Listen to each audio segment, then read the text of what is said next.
Hello, I'm Dr. Lipi Roy, and welcome to my show, Health, Humor, and Harmony. As many of you know by now, October is Breast Cancer Awareness Month.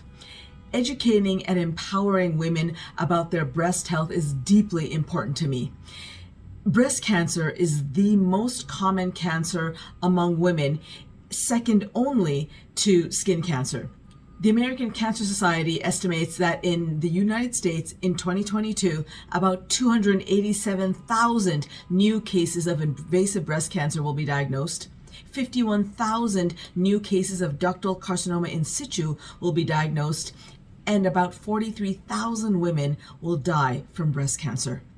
I sadly know many patients, as well as friends and family members, who have struggled with this devastating disease.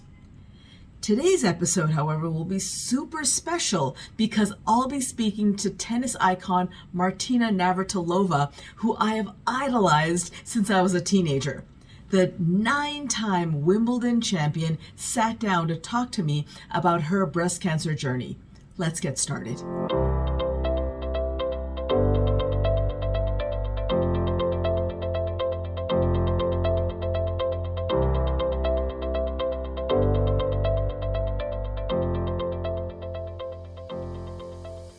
Hi, Martina Navratilova. It's so nice to meet you and really an honor. I'm hoping that, is it recording on your end? It should be, right? I think you might have got a notification. Yes, it's recording, yes. But excellent. All right. Well, Martina, so as you know, I'm Dr. Lipi Roy. I'm an internal medicine physician by training, and now I specialize in addiction medicine. I do a lot of work with media and entertainment, really to reach as large an audience as possible to educate and empower about really important and relevant health issues. As you know, I also write for Forbes, and I host my own YouTube health show. I know you've been very open about your own breast cancer story and experience. And so for that, on behalf of my patients and the public, I thank you.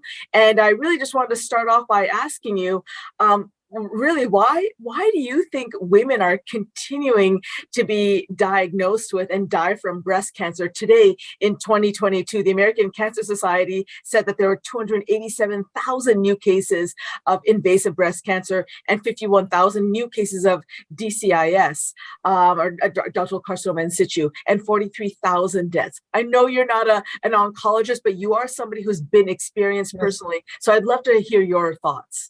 Yeah, well, I was one of the 51,000 DCIS patients, and I was lucky. All I had was a lumpectomy and then 30 days of radiation. So I kind of lucked out. But I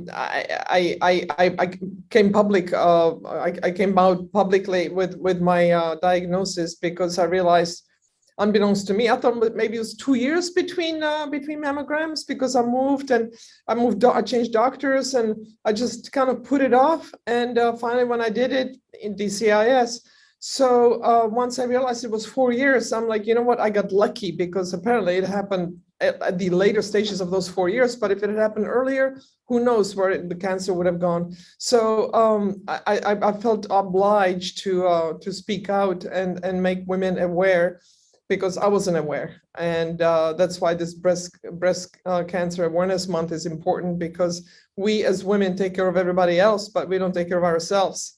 And when you get that notice about your cat or dog needs to have a rabies vaccination, you take him tomorrow, right? And then you get no hesitation. And when you get, it's time for that OBGYN exam, it's like, yeah, I'll do it next week. Oh, well. Eventually. Yeah, and next thing you know, a year has gone by. So this stuff can spread really quickly. So that's one reason that we have so many more breast cancer diagnoses later rather than sooner. Also, I think a lot of women can't afford it, quite frankly, or the equipment isn't good enough, which is where Hologic comes in, because their equipment is the best, and they can find things that other markers don't find. So. There's a lot of reasons, but I think the biggest reason still is money and women just taking care of everybody else. You know, Martina, you bring up such great points that are so universally applicable, which is that white, brown, black, doesn't matter. Women are women, and there's certain qualities that just transcend race and borders, which is they care for the community, they care for the family and others, and their own personal, medical, mental health, all of that becomes secondary, and that needs to change. Absolutely. So that's why we need to keep speaking and keep pounding that floor and that table and say, look, this is important. You need to do this. The sooner you find out something's wrong, the more you can take care of it. The outcomes are so much better. And if nothing is happening, great. Now you got another year. You don't have to worry about anything. You can relax and then do it again the year later.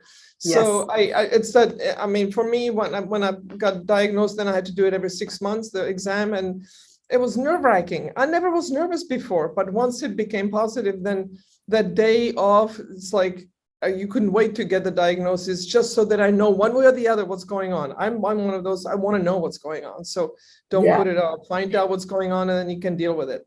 You know, and you also brought up this really important point, which is frankly just disparities in care, whether disparities in terms of your race, Black, brown, your ethnicity, or ability to afford. Unfortunately, it's ironic that we live in the wealthiest nation in the world, and yet so many millions of people do not have health insurance. I'm, of course, somebody who's a proponent. I originally come from Canada, and I just came back from Norway, Italy, many other countries in the world that have universal healthcare.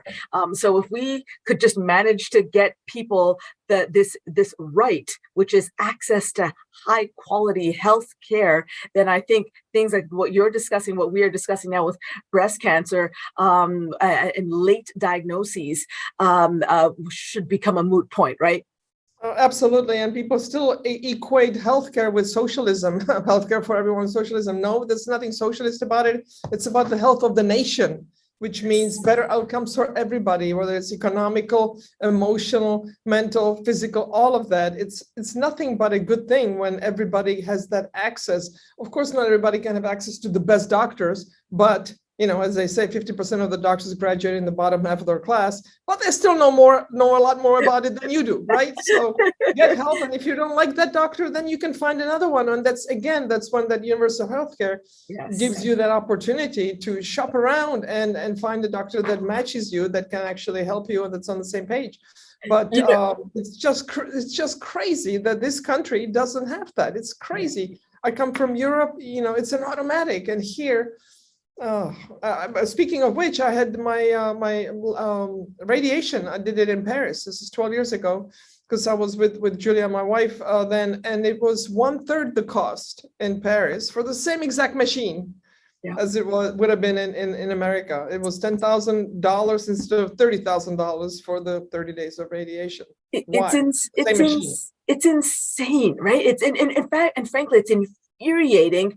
But I think that's why it's important for people like you, people like me, in our different respective fields to come together and really collaborate so we can use our respective platforms. And that really leads me into my next question, which is, do you think celebrities, and you are one, celebrities, VIPs have a responsibility to use their platform for advocacy and activism, whether it be social, gender, reproductive, criminal justice, whatever the area of interest be? Do you think they have a responsibility? I don't think they have a responsibility, but they have the capability of having that platform and making good on that, making a difference in people's lives. And I think most of them take it pretty seriously and do go public and try to help out people, whether they're indirectly or directly linked to them. They still try to make a difference.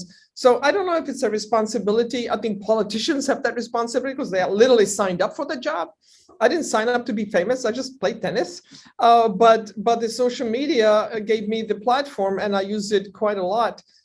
So it depends on the personality of that person and the specific situation, of course. But I think when you have that platform, you gotta use it, because silence is consent, and most of the time that's not acceptable. So I wish more people would take it seriously. But I think overall, particularly athletes, I think, because we got to where we are because we're good, not because we know somebody or we came from the right family. So I think because of that, I think you see most athletes have a charitable organization, or they raise money. They do a lot for the community where they live. as well as the world, more so than perhaps other celebrities. But anyhow, it's an Yeah. opportunity, and you should use it. Well, thank you for saying that, and really thank you for what you're doing with your celebrity and platform. So as I mentioned before, I've been a tennis fan since I was a little girl. Took taking tennis lessons. Something that tennis players have that other athletes may not have, other than football, soccer players, is that tennis players, especially when you get to be as exceptionally good as you, Martina, is that you have a global platform. Tennis is truly an international sport. So through your advocacy and your activism, you truly can reach people from the remote corners of Botswana to Bali, to South India, to Boca Raton, Florida. So it's to use a word that you use, which is opportunity. Maybe not a responsibility or an obligation, but the other O word, which is an opportunity. And it sounds like, and I've seen many interviews with you, you really do see it as a privilege and as a blessing, don't you? Absolutely. I wish we had that access to social media when I was still playing, because every time I did an interview, it was through somebody else's lens, and they cut it. They decide what they put out. And maybe some people read it in the newspaper, but this way you get your voice put out to whoever is interested in hearing it, listening to it, seeing it. They have that opportunity. And yes, I interact with people on Twitter from all. I mean, I get fan mail or hate mail on Twitter from all corners of the world. Go back where you came from, the old standby. Yeah. To appreciate so much what you do. So I take it as a great blessing, and my wife is kind of upset with me that I'm on Twitter too much, but I feel that what else am I gonna do that makes an impact? I can't play tennis anymore and speak to people through that. So this is kind of my contribution in a small way. Well, it's a tremendous contribution, Martina. And really, this is something that I know you and your colleagues in tennis, including Billie Jean King and many others, have said, which is we have our voice. And we need to use that voice. You're right. Social media helps, and let your wife know that I'm also on Twitter far too much that I should be. But it's a tool, right? It's a tool to share what we know, even if it's our experiences. Your experience, given your breast cancer journey with DCIS, and your experience with the lumpectomy, the radiation. If you can reach one other person out there who's scared, who's confused. Of course you have. I got that feedback. And that was really meaningful when within that first year, so many women wrote to me and said, I went to the doctor and they found it and I'm okay. Thank you. So, and Chris Ever did the same thing when she was diagnosed. She had a hysterectomy. She went through ovarian cancer or cervical cancer, and she's okay, because she did the test for the DNA or whatever. They found the gene. She had the wrong gene. Yeah. And so they found it early. Otherwise, it would have been too late. So she was in a position where she could take care of it, and thankfully, and that's why she also went public again, to make women take care of themselves and get that exam. Well, and Martina, the last question I really have for you, and you kind of alluded to this, which is you talked about politicians, and my last question really is, what message do you have for policymakers, and what message do you have for medical professionals like me, if any? Well, for policymakers, I would say make sure you know what policy you're making. You need to know what you're doing, that it doesn't impact people negatively. So, abortion rights. Hello, we have people that have issues with their body that have nothing to do with reproductive care, that cannot now access that care in case they were going to get pregnant. It is insane. We have politicians making rules and laws for women when they don't know anything about women's healthcare. They don't know what an ectopic pregnancy is. They think everybody survives. No, it's the other way around. Everybody dies. So Absolutely. It drives me crazy that we have these older white men most of the time making rules for women and everybody else that they don't know nothing about. So educate yourself before you make that policy is what I would say to the politicians. And for the medical people, they need to be more on the forefront with this stuff. I think they've been too quiet. The doctors now are waiting for the lawyer to tell them, is it okay if I can perform this abortion? Because otherwise the woman's going to die like tomorrow. I mean, it's insane that we have politicians making healthcare decisions. So, stick to your job, I would say, to your day job, and stay out of my womb, so to speak. Well, 1000, I could not have worded that better myself. And you're right. As a medical professional, the advocacy, I think we learned first on day of medical school, your patient is going to be your number one teacher. And we learn one-on-one to advocate for our patients, but I think certainly we can do a better job at reaching larger audiences and populations. And sometimes a lot of us think, oh, it's too time consuming. I don't have time. Honestly, sending one quick email or signing an online petition, making a phone call literally takes 60 seconds, maybe 2 minutes. It does not take hours of time. I know I've done it. So you're absolutely right. That's great advice, Martina. And especially with all the time that doctors have to spend filling out all the paperwork, right? Yeah. Set 5% of your paperwork time to do that, to do advocacy. Yeah. You can do it. Just be more efficient. Have somebody else fill out the paperwork. You don't have to do all of it. Probably you can be a little more efficient with it, and make a difference in that way. You're right in that there's far too much bureaucracy and paperwork and administrative burdens, but we are kind of working on that. So Martina, is there anything else that I have not asked or brought up that you'd like me to that you want to voice? I'm just happy with this partnership with WTA and Hologic, because WTA, as you know, is for women, and so is Hologic just for women. So it's a really great symbiotic relationship, and I hope that it's going to be a good one for everybody involved. And I'm thrilled to be a part of it, and happy to do my part. Fantastic. So I am just gonna, so let me just say thank you so much, Martina. I've been a fan of yours for decades, and now I'm an even bigger fan and a collaborator with you in an area of truly mutual interest. So thank you, Martina, very, very much. Thank you, Dr. Lipi Roy. I've been watching you for years now. Thank you for all the good advice you've given. You are lovely. Thank you so much, my friend. How incredible was Martina? She could not have been nicer, more knowledgeable, and more professional.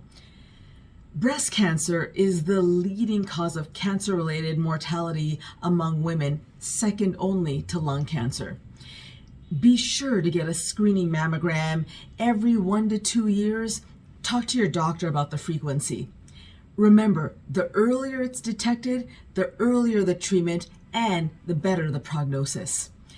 I will be forever grateful to Ms. Martina Navratilova for using her global platform to promote women's health. We need far more celebrities like Martina to be passionate advocates for important health issues. So how can you get involved?